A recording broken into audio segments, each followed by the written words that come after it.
saudara kita yang terbaring di rumah sakit. Hari ini sayup-sayup suara azan dari masjid rumah sakit masuk ke telinganya. Dia menonton di televisi acara live solat Jumat, tapi saat itu dia hanya mampu terbujur kaku. Ruhnya masih ada dalam jasad. Anaknya tidak bisa berada di sampingnya karena security tidak mengizinkan keluarga berada di dalam ruang ICU. Dia duduk di dalam, suara terdengar, azan bersahutan, hayya 'alas salah, mari salat, hayya 'alal falah, mari menuju kemenangan. Dia hanya bisa meneteskan air mata. Kenapa? Kalau dulu dia waktu sehat sempat beribadah, penyesalannya tidak terlalu banyak. Tapi kalau di saat sehat walafiat tak sempat untuk menempelkan kening ke lantai, tak sempat melangkahkan kaki ke rumah Allah, tak sempat mendengarkan khutbah, maka tak ada duka di atas duka. Air mata yang meleleh tak dapat mengembalikan masa lalu. Lan tarji'al ayyamul lati madat, yang lalu tak dapat diulang kembali. Air mata darah menangis, yang sakit tak akan sembuh, yang mati tak akan hidup. Penyesalan selalu datang di akhir perbuatan. Belum pernah orang menyesal sebelum perbuatan berlalu. Selalu penyesalan di akhir. Di saat itu penyesalan tak lagi bermakna. Apa kata mereka ketika melihat azab Allah? Rabbana, hai Tuhan kami, ya Rabb kami, absarna, mata kami sudah melihat azab, wa sami'na, telinga kami sudah mendengar suara tangisan, teriakan, pekikan di dalam neraka. Farji'na, kembalikan kami lagi ke dunia, na'mal salihah, kami ingin beramal saleh, inna muqinun, kami yakin seyakin-yakinnya. Tapi saat itu penyesalan tak lagi bermakna, karena dunia tak mungkin utuh semula, karena sudah menjadi sunnatullah yang lampau tak akan kembali. Idza sama'un fatarat, langit terbelah, wa idzal kawakibun tasarat, planet-planet bertabrakan, wa idzal biharu fujirat, lautan diledakkan, diletupkan, wa idzal quburu bu'asirat, semua yang dikubur dibangkitkan. Alimat nafsum ma qaddamat wa akharat, disitulah orang baru sadar apa yang dulu pernah aku lakukan. Wa qadimna ila ma amilu min amalin, semua amal mereka kami tunjukkan, kami datangkan. Ini amalmu, ini infakmu, ini wakafmu, ini sedekahmu, ini salawatmu, ini bacaan Qur'anmu, ini zikirmu. Tersenyum mata melihat amal. Faman ya'mal mithqala dzarratin khairan yarah. Tapi jangan lupa, apakah yang dosa-dosa itu dilupakan begitu saja? Yang buruk pun akan nampak juga. Faman ya'mal mithqala dzarratin syarran, sebesar ujung rambut, sebesar telapak kaki semut yang hitam, di atas batu yang hitam, di tengah malam yang kelam, di dalam samudra yang gelap, akan ditampakkan juga pada hari itu. Yauma tublas sarair, segala rahasia ditunjukkan, dan mata akan melihat dengan penglihatan yang nyata.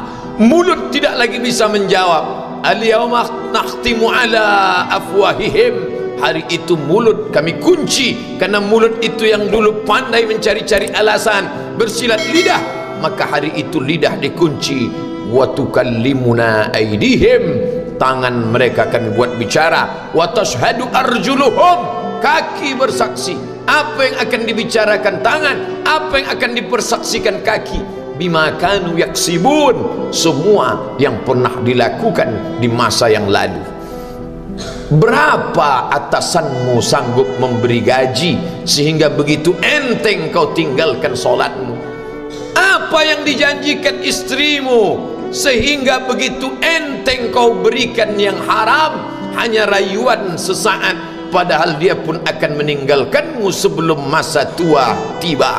Apa yang dijanjikan anak-anakmu?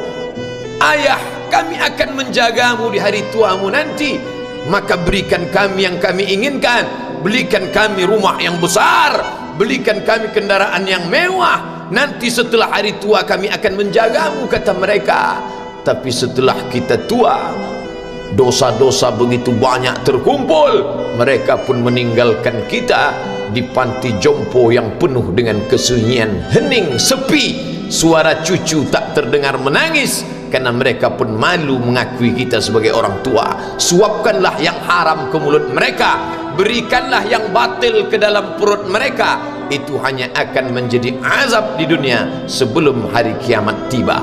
Ish ma syi'ta, hiduplah sesuka hatimu. Ish ma syi'ta, apa yang mau kau makan, makanlah. Apa yang akan kau bekerjakan, kerjakanlah. Fa innaka mayyit, tapi ingat, kau akan menjadi mayat, kau akan mati. Semua akan diminta pertanggungjawaban di hadapan Allah Subhanahu wa ta'ala. Hari ini orang boleh tertawa, hari ini orang boleh merasa dunia dia yang punya, tapi sampai masanya yang hijau akan berubah menguning, yang kuning akan mati, yang mati akan menjadi debu, yang debu ditiup angin hampa tak bermakna. Lalu apa yang akan dibawa menghadap Allah Subhanahu wa ta'ala? Amal saleh. Kalau pernahlah mulut itu membaca sepotong dua potong ayat sebelum berangkat bekerja, kalau sempatlah masuk ke kamar mandi mengambil air wudhu, solat sunat duha sebelum berangkat bekerja, kalau sempatlah ketika duduk dalam suasana santai membuka iPad lalu dibuka Quran digital sambil melihat beberapa ayat, merenungkan maknanya, mengingat mati, kalau sempatlah mulut mengucapkan subhanallah wa bihamdihi subhanallahil azim, kalau sempatlah anak istri dibawa ke masjid iktikaf mendengarkan pengajian, kalau sempatlah beberapa persen dari pendapatan itu dilimpahkan ke rumah anak yatim panti jompo masjid, kalau sempatlah beberapa meter tanah dibeli untuk pembebasan mendirikan rumah Allah, kalau sempat memberikan beberapa karpet untuk rumah yang selalu ditinggalkan, kalau sempatlah membelikan beberapa kilo beras untuk yatim piatu dan panti jompo, itu yang akan menolong di hadapan Allah. Adapun rumah besar dengan beberapa semen, dengan beberapa busi yang banyak, semua akan menjadi tinggal kenangan. Mereka akan menjual, membagi-baginya.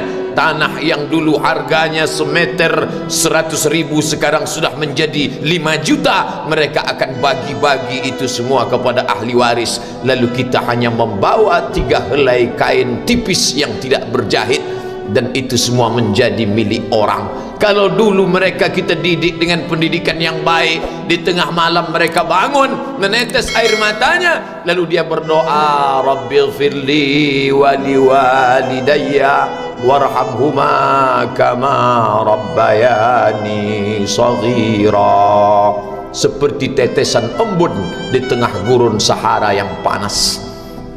Kalau sempatlah mereka berdoa, Allahumma fir lahu warhamhu wa'afihi wa'fu anhu, maka mengalirlah air yang sejuk ke tenggorokan yang kering. Kalau sempatlah mereka membeli makanan, diundangnya anak yatim, diusapnya kepala, ya Allah, terimalah sedekahku ini untuk almarhum ayahku, almarhumah bundaku. Aku tak dapat membalas budi baik mereka, ya Allah, mereka sudah mendahului aku. Maka akan mengalirlah itu sebagai perlipur lara di tengah alam barzakh sementara kiamat tiba. Tapi kalau mereka hanya dididik dengan keduniawian, dididik dengan kemewahan, disumbat mereka dengan materi, tak pernah diingatkan pada mati. Ketika kita mati, mereka pun juga akan mati perasaan ingatannya. Paling celaka lagi, mereka mengingat kita dengan mengantarkan bunga, mereka mengingat kita dengan pakaian hitam, mereka mengingat kita dengan suara musik, mereka mengingat kita dengan memajang foto kita besar-besar di dalam rumah. Dan itu hanya menjadi penghalang rahmat Allah turun, tidak berkesan sedikit pun. Mereka sedang menyangka kalau dinyanyikanlah lagu kesenangan kita, terobat rindu hatinya. Kalau dipajangnya foto kita, dilingkarkannya karangan bunga, puas rindunya. Padahal itu tidak membuat pengaruh apapun kepada kita di alam barzakh. Maka sayang, buatlah sayang yang mengingatkan sesudah mati. Kalau rindu, buatlah kerinduan yang membuat dia akan tetap mengalir sebagai satu amal sesudah kematian. Idza matal insan, kalau manusia mati, inqata'a, dulu rajin membaca Quran berhenti, dulu rajin salat tahajud berhenti, dulu rajin menghatamkan segala yang baik-baik berhenti. Tapi ada yang tetap mengalir. Di antara yang mengalir itu adalah shadaqatun jariyah. Sempat membelikan beberapa bungkus nasi, nampak orang tua di panti jompo menyuap nasi itu, menggeletar tangan mereka karena usia lanjut, menetes air mata. Kita bukan sedang melihat orang tua, kita bukan sedang melihat orang lain, saat itu kita sedang melihat potret diri kita 30 tahun yang akan datang. Di mana aku 30 tahun akan datang? Surga, kenikmatan yang luar biasa, tapi dia tidak akan dimasuki oleh orang yang biasa-biasa. Solat biasa, baca Quran biasa, zikir biasa, untuk mendapatkan yang luar biasa, maka itu bukan perimbangan ibadah yang fair. Hanya dengan solat wajib biasa, hanya dengan baca Quran biasa, hanya dengan zikir biasa, hanya dengan sedekah biasa, berharap akan masuk ke dalam surga yang luar biasa, maka sungguh bukan suatu perimbangan perniagaan yang seimbang antara makhluk dengan Khalik Allah Subhanahu wa ta'ala. Khutbah Jumat ini kembali mengingat kita, mengajak merenung bersama, kita ini mau kemana, di sini untuk apa, yang kita bawa menghadap Allah itu apa? Apakah nama, jabatan, kebesaran, harta benda ikut menghadap Allah? Tidak, dia akan tinggal menjadi puing-puing kenangan. Yang akan dibawa adalah amal saleh.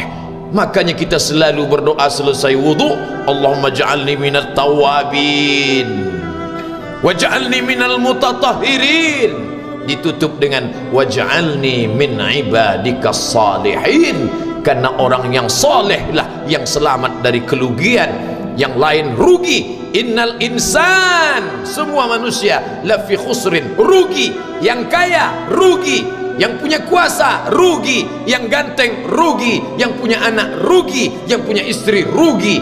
Tapi ada yang beruntung, illallazina amanu, kecuali yang beriman, wa amilus salihati, dan beramal saleh. Itulah orang yang beruntung, karena dia akan hidup dalam kehidupan yang kekal abadi, membawa iman dan amal salehnya.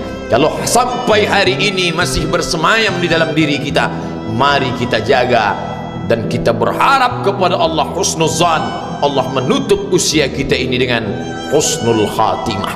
Ketika itulah malaikat datang memanggil, menyambut, ya ayyatuhan nafsul mutmainnah, wahai jiwa yang tenang, irji'i ila rabbiki, kembalilah engkau kepada Tuhan Rabbmu, radiyatan mardiyah, engkau ridha kepada Allah, Allah pun ridha menerima engkau sebagai hambanya. Fadkhuli fi ibadi, masuklah engkau ke dalam golongan hambaku. Wadkhuli jannati, masuklah engkau ke dalam surgaku. Saat itu ruh keluar dari badan seperti tetesan air di hujung daun yang lembut menetes.